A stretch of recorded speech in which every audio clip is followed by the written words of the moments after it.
The one who gave it off to you, but not directly in this case, on this series, was Saif Ali Khan, okay? And he bitched the shit out of Sacred Games too. Like, he talked about how, you know, they were abroad, I forget which country, and, you know, he had friends from wherever in the world, and so that was going to premiere, so he popped the champagne, okay, now we're going to sit and watch, and like after 30 minutes, like, let's not watch it, and he switched it off. I didn't like the second season as much as I liked the first. The first season was some of the newest and most interesting thing I'd ever seen on TV from any country. We lost the plot point with the guru, you know. It became a bit esoteric and slow, I think. Dude, what happened with Sacred Games too? And firstly, I mean, of course, it's a very safe thing to do. I mean, he'll say exactly what he feels. Did that really upset you that he could say this in public? He is safe. You can't hold a grudge against things that he says. Yeah, he's safe. He's like that. He's okay. He speaks his mind. That's exactly the way he is, and we love him for that. I totally love him for that. I love the fact that he will say those kind of things.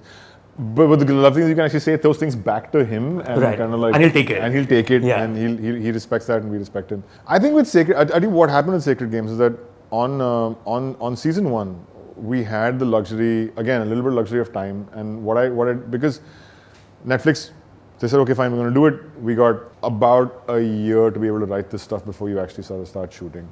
And we took our time because what we wanted to do, I wanted to just do it without any assistance. I wanted to sort of create a writer's room, come together and make it without having to sort of like say, oh, let's get some Firangi to come in and guide us on how to do it. Right. Because they've done it before. Because they've done it before.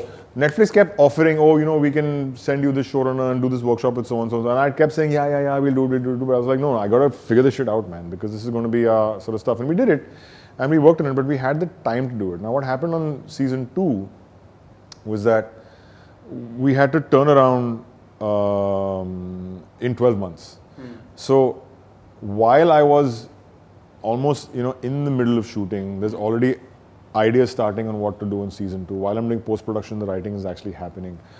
By the time I'm free to be able to get into it in a far deeper sort of like way, it's been too late for me to make my presence felt in the way that I want to make it felt.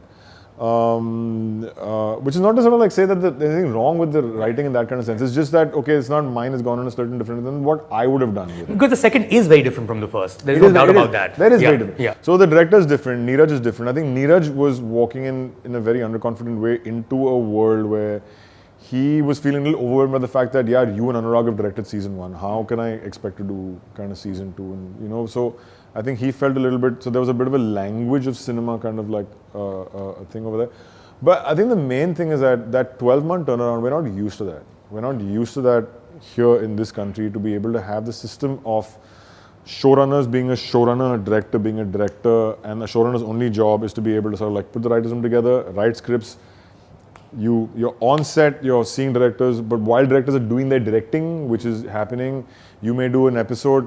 Your job is then to make sure the edits are kind of like working, getting turned out, and you're also working on the scripts for next season. Now, because I was a director as well, I didn't have the luxury of that kind of time. Right. Subscribe to Midday India. Get direct notifications on all our videos by clicking on the bell icon.